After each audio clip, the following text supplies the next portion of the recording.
Thanks, Vern. You know, like Yankee Stadium is to baseball, and Wimbledon is to tennis, and Churchill Downs is to horse racing, Hayward Field is the mecca of track and field, home to so many stirring performances and a community hopelessly in love with this sport.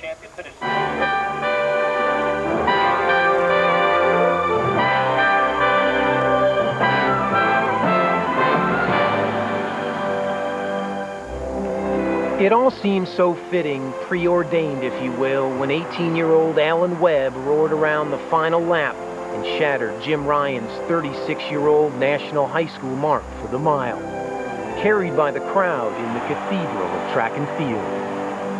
Out here in the heart of the Pacific Northwest, Eugene seems set back in time, home to a kickback college community. For decades, these fading green and yellow stands have been jammed with the sport's most sophisticated fans. At Hayward Field, the connoisseurs come to see the speed and strength, but savor the deeper, more personal truths as well. Sacrifice and solitude, their rhythmic clapping the perfect backing to so many memorable feats. Alberto Salazar, Mary Decker Slaney, Sergei Bubka, Maurice Green, all fell under the spell of Tracktown, USA, and why not? Nike was born here, and pioneering coaches like Bill Bowerman and Bill Dellinger applied their genius. But even today, that's all preamble to the magical, mystical presence one athlete still holds long after his final race. Steve Prefontaine was a cocky, charismatic kid out of Coos Bay who came to the U with fire in his eyes and wings on his feet. By 24, Pre held every American record from 2,000 to 10,000 meters. Alan Webb said before his miracle mile, he visited the rock marking Pre's tragic death by auto accident in 1975 and came away enlightened and inspired. Much like those, young and old, who every day take to another memorial, Pre's Trail, a 4-mile loop nestled along the banks of the Willamette River. Perhaps somewhere in this pack is someone who one day will follow in the footsteps of Webb, who now follows in the footsteps of Pre, all part of a much larger congregation.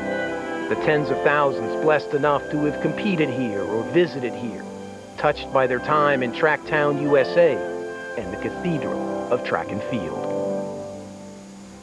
Alan Webb says he can't wait to run here again, which he'll do later this month at the USA Track and Field Championship.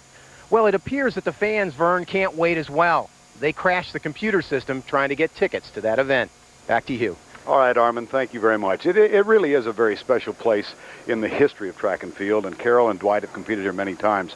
What first memories do you have competing here? Well, that's easy. 30 years ago this month, I competed in my first national championships here as a high school senior. The following year, the NCAAs were held here. I was third for the UCLA Bruins. And then later that summer, I won the Olympic trials at 18 years of age, becoming the youngest member of the U.S. men's team, and went on to Munich to win a medal.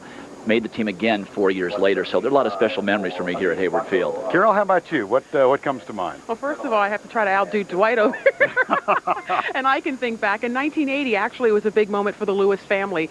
My mother and my father, Carl and I, came out to Eugene to compete in our first ever Olympic trials. Both Carl and myself made the Olympic team, and I guess the rest is history, right? I think it kind of is. Well, I'm a little bit older than my two colleagues here, but I can remember back to 1964. Watching on a very small black and white television as Jim McKay hosted one of the first telecasts of the NCAA Track and Field Championships.